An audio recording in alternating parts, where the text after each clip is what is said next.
Peacemaker. Peacemaker is the newest superhero show we're getting. Superhero, supervillain, depends on how you look at him. Of course, it stars John Cena, or nobody, as Peacemaker, and I really loved the Suicide Squad. James Gunn did such a fantastic job with the movie, and I also really love the character of Peacemaker, so much so that I have the Funko Pop, and I was actually really excited for this show. I'm just gonna put this away.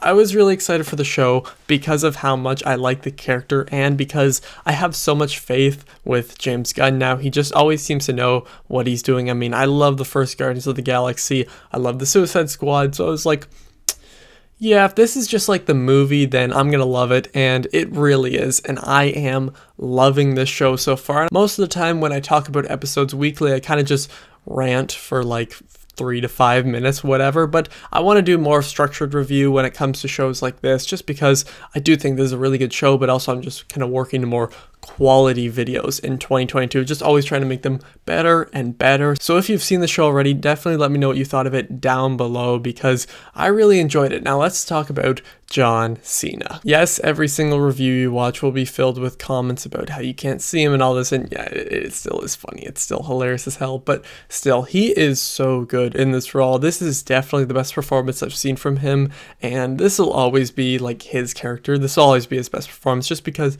he feels like he was made for the role. I feel like he was perfectly casted in the Suicide Squad, and I also really like the continuation from the movie to here, because not only do we get some hilarious lines, which I will talk about later on, the comedy here is really good, but there's also like this subtle little thing that kind of is explored. I feel like will be explored more in the other episodes, but here you kind of get hints of it, where there's something weird with his past and with his dad too, played by the villain from Terminator 2, which is just so awesome. I didn't even realize that until the first 3 episodes were over. I was like, wait a minute, I recognize him. But still, I really love the character of Peacemaker. I like how the show doesn't really make you side with him, but you're not also against him. You just kind of want to see what he does, because everything he does is just so crazy. I mean, we're talking about 3 episodes here, and I'm kind of going to talk about all of them together, because this show just continues on, you know, and I like that it does that. A lot of people will complain, oh, it doesn't feel like an actual show, and I never really understand that complaint. I really like how it's basically just one really long thing. I think that it works really well in that sense. But when you see Peacemaker dive out of windows with nothing but underwear on, or you know, all the other stuff he does. I won't go into spoilers in this review, just because I know a few people wouldn't have seen it by now, or they wouldn't have seen all the episodes, just because 3 dropped this week. Maybe in the other weeks I will talk in spoilers, but there's a lot of really funny things that happen with him. But there are some moments in this show, I will say, especially in that 3rd episode, where you kind of see him question his own morals. You know, I love peace, I love justice, don't care how many men, women, children I have to kill to get it, like stuff like that. You know, that line, I butchered it, but that's a very famous line for him now, at least in the past few months. But all the side characters are really good as well. I think that we'll get more development as it goes along, but you're kind of suspicious about all of them in a way, but it's pretty cool, and there isn't like a definitive villain here. You know, they have to take down this, what do they call it, like the butterfly case or whatever. You know how in the Suicide Squad it was like the starfish thing, and it's like they refer to it as like a literal thing, and they never really tell them what it means, and I think that's pretty cool, because we see it from Peacemaker's perspective. But as I said before, you don't exactly side with him. Like, he says a lot of like bad things here, and you again see why he says that with his father and stuff like that, which they will definitely explore more, because there's something that happens in one of these episodes that's, I was like, oh, okay, I was not expecting that. But I like the twists and turns that the show has. I think that James Gunn is doing a really good job here. I think that the character writing is pretty interesting. I don't love all the characters. There's one character that I'm pretty iffy on right now, and that's this vigilante guy.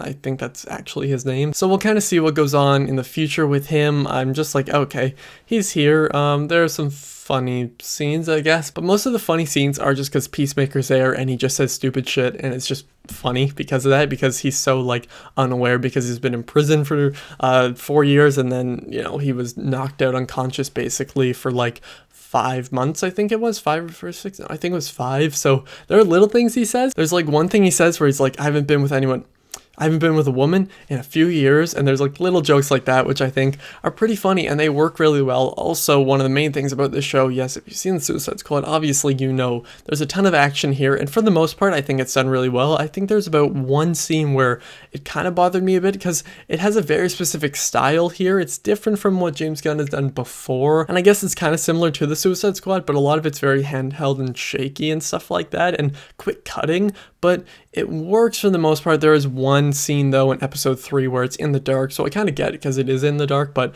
sometimes you can't exactly tell what was going on because of so many cuts here. But again, I really liked it, and because this show is rated R, you get a lot of swearing. If you like the word fuck, you're gonna love this show, and it's very bloody at times. I feel like it'll just get even more bloody, just like the movie. I'm gonna compare it a lot in these reviews, but I think it's warranted. This is a kind of spin-off show, and I think when it comes to spin-off shows, a lot of times they don't work, but this one is really working for me so far. Do I have a few negatives with it? Yeah, there are some times where scenes will last too long, or characters will just have unnecessary lines, if that makes sense. Like, maybe they'll try to keep a joke going to kind of extend the whole episode, but it works overall. There's like little things here, but so far I'm loving the show. I think that one thing that this show does really well that maybe some of the other Marvel shows, which again, I've liked all of them and loved a lot of them, but one of my big problems with some of those is that they just kind of end randomly. This show, at least for the 3 episodes so far, always finds a perfect place to end it. You never feel like you're on too much of a cliffhanger. There's always something interesting, but you're not like, damn it, like I want to see the rest of the scene. It doesn't stop mid-scene. It always stops at the end of a scene, but it still keeps you interested. I'm interested to see what they'll do with the rest of the show because I'm really loving it so far. I think John Cena is fantastic as Peacemaker. I think that the little themes underneath are interesting. I think that they'll be explored a lot more, and it's just a ton of fun. But make sure to come back weekly for my reviews of the Peacemaker episodes. I'll probably talk spoilers of those other ones, but if you've not seen it, please go check it out. It is on HBO Max, or if you live in Canada, it is on Crave. That's where I watched it. And thank you all for watching. I'll see you guys next time. Peace out, motherfucker.